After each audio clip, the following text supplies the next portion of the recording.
Shalom, salam damai sejahtera bagi kita semua. Saudara-saudari yang terkasih di dalam nama Tuhan Yesus Kristus, sebelum kita mendengarkan firman Tuhan yang jadi renungan minggu kita pada minggu ini, mari kita bersatu di dalam doa, kita berdoa. Bapa yang baik, kami mengucap syukur untuk segala anugerah-Mu dalam kehidupan kami. Engkau memberikan kami kesehatan dan kekuatan serta pengharapan, sehingga hari ini kami boleh menjalani kehidupan kami. Kami mau mendengarkan firman-Mu ya Tuhan.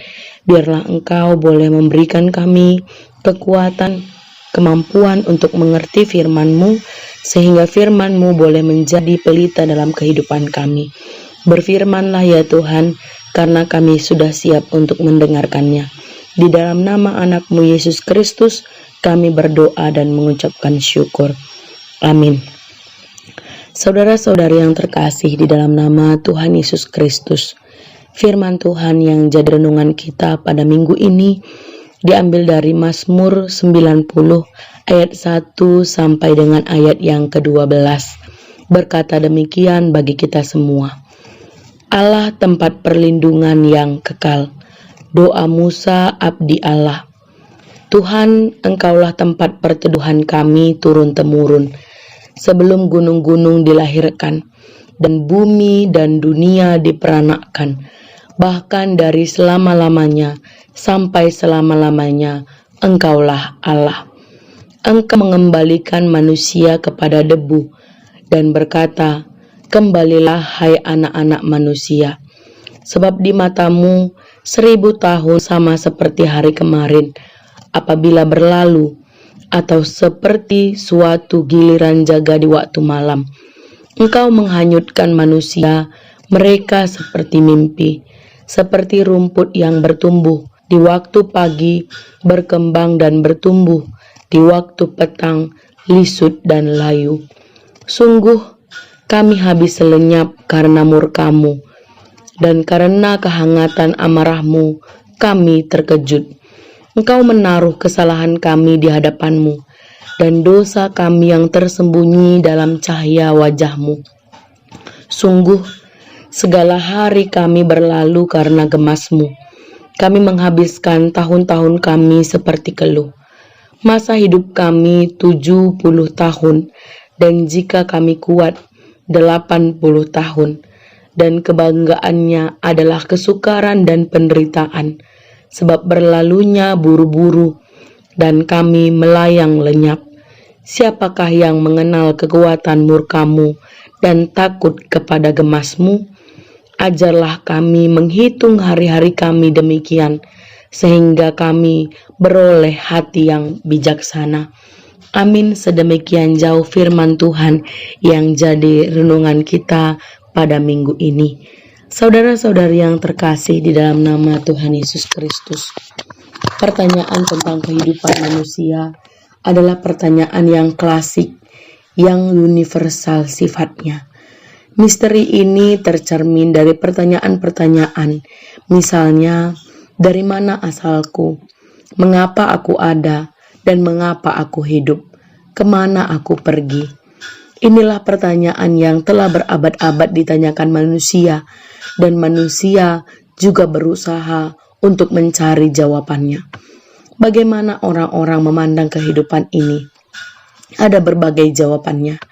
Ada yang berkata, hidup ini bagaikan sebuah sirkus, bagai sebuah daerah ranjau, bagai sebuah teka-teki, bagai sebuah simfoni, bagai sebuah perjalanan. Hidup ini bagai sebuah mimpi. Ada juga yang mengatakan, hidup ini seperti sebuah roda yang berputar, kadang di atas, kadang di bawah, dan kadang hanya berputar-putar. Saudara-saudari yang terkasih dalam nama Tuhan Yesus Kristus, tanpa kita sadari, gambaran tentang hidup akan mempengaruhi kehidupan kita, mempengaruhi dan menentukan harapan-harapan kita, nilai-nilai, hubungan-hubungan, sasaran-sasaran, dan prioritas-prioritas kehidupan kita. Contohnya, ketika kita menganggap hidup kita sebuah pesta, maka nilai utama kita dalam kehidupan ini adalah bersenang-senang. Ketika kita memandang hidup sebuah balapan, maka kita akan menghargai kecepatan dan seringkali berada dalam ketergesa-gesaan. Ketika kita memandang hidup sebagai sebuah pertandingan lari maraton, maka kita akan menghargai ketekunan. Ketika kita memandang kehidupan kita sebagai pertempuran ataupun permainan, maka menang akan menjadi sangat penting bagi kita. Saudara-saudari yang terkasih, selama kita hidup, ada realita yang tidak boleh kita abaikan. Kita harus memperhatikan realita ini dengan seksama, karena ini akan memaksa kita untuk memikirkan kembali prioritas dan nilai-nilai hidup yang kita jalani selama ini. Saudara-saudari yang terkasih, dalam menyadari realita kehidupan kita, membuat kita mampu menjalani hidup jauh lebih bijaksana. Tuhan telah menetapkan batas usia manusia hidup di dunia ini. Bila kita melakukan riset singkat ke kuburan dan mencatat usia mereka yang meninggal, pasti kita akan menemukan berbagai jenis usia, mulai dari bayi, anak kecil, remaja, pemuda, dewasa, dan beberapa orang tua yang usianya mungkin mencapai 100 tahun. Sungguhnya kita tidak bisa mengukur atau menebak berapa usia seseorang. Statistik dunia memberitahukan kita bahwa setiap 2,5 detik ada seseorang manusia yang meninggal dunia. Ini adalah fakta yang pertama dan yang terpenting dalam kehidupan, bahwa setiap orang yang hidup di bumi ini, Tuhan telah tetapkan batas usia biologis ataupun masa hidupnya. Saudara-saudari yang terkasih, setiap hari semua orang yang bertambah usianya. Berdasarkan kronologis, usia biologis manusia menurut pengalaman pemazmur pada umumnya 70 ataupun jika ia kuat mencapai 80 tahun. Itu pun kebanggaannya adalah penderitaan dan kesukaran.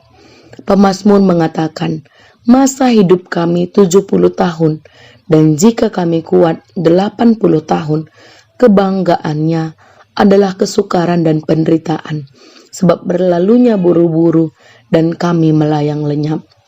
Inilah fakta yang kedua, bahwa seiring bertambahnya usia, berarti hidup biologis kita berkurang apabila kita melihatnya dengan kronologis waktu. Yang ketiga, menurut ilmu pengetahuan alam yang kita kenal sebagai ilmu hukum termodinamika, bahwa segala sesuatu yang ada di dunia ini bersifat merosot ataupun berkurang.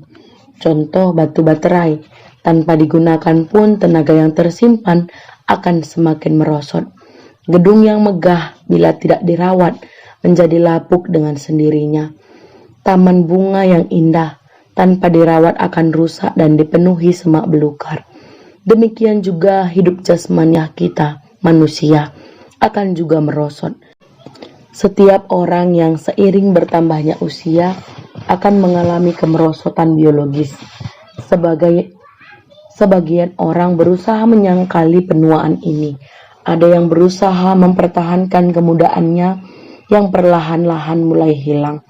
Kosmetik, krim kecantikan, walaupun memang penting dan bermanfaat, tidak akan pernah mampu menyembunyikan keriput dan noda ketuaan.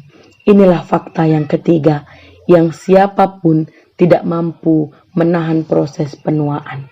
Dan yang keempat, ciri-ciri penuaan adalah kemerosotan. Berdasarkan gerontologi atau ilmu tentang lanjut usia, ada 3 bentuk kemerosotan yang akan dialami manusia. Kemerosotan biologis, yaitu menjadi tua, berarti merosotnya kondisi fisik dan kesehatan kita. Yang kedua adalah secara psikologis. Menjadi tua berarti merosotnya kemampuan berpikir dan mengingat kita. Yang ketiga, secara kronologis. Menjadi tua berarti merosotnya usia hidup kita. Seiring bertambahnya usia, berarti semakin kurang kesempatan kita untuk hidup. Dengan kata lain, semakin dekat dengan kematian jasmania. Saudara-saudari yang terkasih, bagaimana kita menjalani kehidupan kita? Ketika kita sudah mengetahui fakta-fakta tentang hidup kita yang sudah disebutkan. Bagaimana kita mengubah kehidupan kita. Bagaimana kita menerapkan pengetahuan tersebut dalam kehidupan kita. Ini jauh lebih penting dibandingkan pengetahuan itu sendiri. Pengetahuan, fakta-fakta yang telah disebutkan seharusnya mendorong kita untuk berubah. Pemazmur setelah mengetahui betapa singkatnya hidup ini, memohon kepada Tuhan, ajarlah kami menghitung hari-hari kami, sehingga kami beroleh hati yang bijaksana. Karena itu secara praktis, beberapa hal berikut dapat kita lakukan untuk menerapkan firman Tuhan dalam kehidupan kita. Yang pertama, tetap bertumbuh dan semakin giat dalam hal-hal rohani. Semakin lama seorang menjadi Kristen, kehidupan rohaninya pun semakin bertambah kuat. Setiap hari manusia batiniah harus diperbaharui melalui persekutuan yaitu melalui persekutuan yang berkelanjutan dengan Kristus dan melalui firman Tuhan, melalui doa dan perenungan firman, oleh iman yang dikuatkan oleh kuasa Roh Kudus, dan dengan persekutuan dengan orang-orang percaya. Hanya dengan cara demikian, kehidupan batiniah akan bertumbuh, meskipun manusia jasmaniah terus-menerus merosot. Yang kedua, mari kita mengutamakan hal-hal yang menjadi prioritas kita, mengingat waktu kita yang terbatas. Orang-orang yang di sekitar kita, anak kita, istri, suami, orang tua, teman-teman, semua akan mati. Kita pun akan mati. Kasihilah, hargailah mereka selagi masih ada kesempatan. Jangan menunda apa yang bisa dilakukan sekarang. Percaya kepada Yesus. Tinggalkan hidup yang jahat dan berdosa yang jauh dari Tuhan. Datanglah ke gereja untuk beribadah dan melayani Tuhan. Nyatakan kasih sayang kepada keluarga dan orang-orang terdekat kita. Lakukanlah sekarang, sebab kita tidak tahu apakah besok masih ada kesempatan bagi kita. Yang ketiga, mari kita menjalani hidup kita dengan penuh tanggung jawab. Setiap orang yang bertanggung jawab sepenuhnya atas dirinya dan juga tindakan-tindakannya. Tanggung jawab adalah tanda kedewasaan pribadi. Orang yang berani mengambil tanggung jawab adalah orang yang bersedia mengambil resiko, memperbaiki keadaan, dan melakukan kewajiban dengan kemampuan yang terbaik. Perhatikanlah bahwa tanggung jawab itu adalah sebagai sebuah kewajiban. Artinya, hal itu memang harus kita lakukan, bukan sekedar hal yang ingin kita lakukan. Pada dasarnya, kita tidak akan memiliki sikap yang bijaksana, maka kita akan melakukan apa saja untuk memenuhi keinginan kita yang tidak dapat dipertanggungjawabkan. Ingatlah saudara-saudara yang terkasih, hidup ini adalah anugerah dan kepercayaan dari Tuhan. Hidup kita di bumi ini bersifat sementara jika dibandingkan dengan kekekalan di kehidupan yang akan datang. Karena waktu dan kesempatan yang kita punya dalam kehidupan ini sangatlah terbatas, maka gunakanlah itu sebaik-baiknya dan secara maksimal, dan jalanilah dengan penuh tanggung jawab. Tuhan Yesus memberkati kita semua. Amin. Kita berdoa. Terima kasih Tuhan, firman-Mu menyadarkan kami betapa singkatnya hidup kami, dan betapa besarnya anugerah-Mu memberikan kami kesempatan untuk menikmati hidup ini. Ajari kami memahami betapa pendeknya hidup kami. Ajari kami untuk bertanggung jawab. Ajari kami untuk mendewasakan iman kami. Ajari kami untuk tetap menjalin relasi yang baik dengan orang-orang yang kami kasihi dan mengasihi kami. Biarlah hidup kami jauh lebih berarti ketika kami tahu umur kami bukanlah umur yang selalu akan bertambah, tetapi akan pernah berhenti suatu hari nanti sesuai dengan apa yang Tuhan tetapkan dalam kehidupan kami. Di dalam nama anak-Mu Yesus Kristus kami berdoa dan mengucapkan syukur. Amin.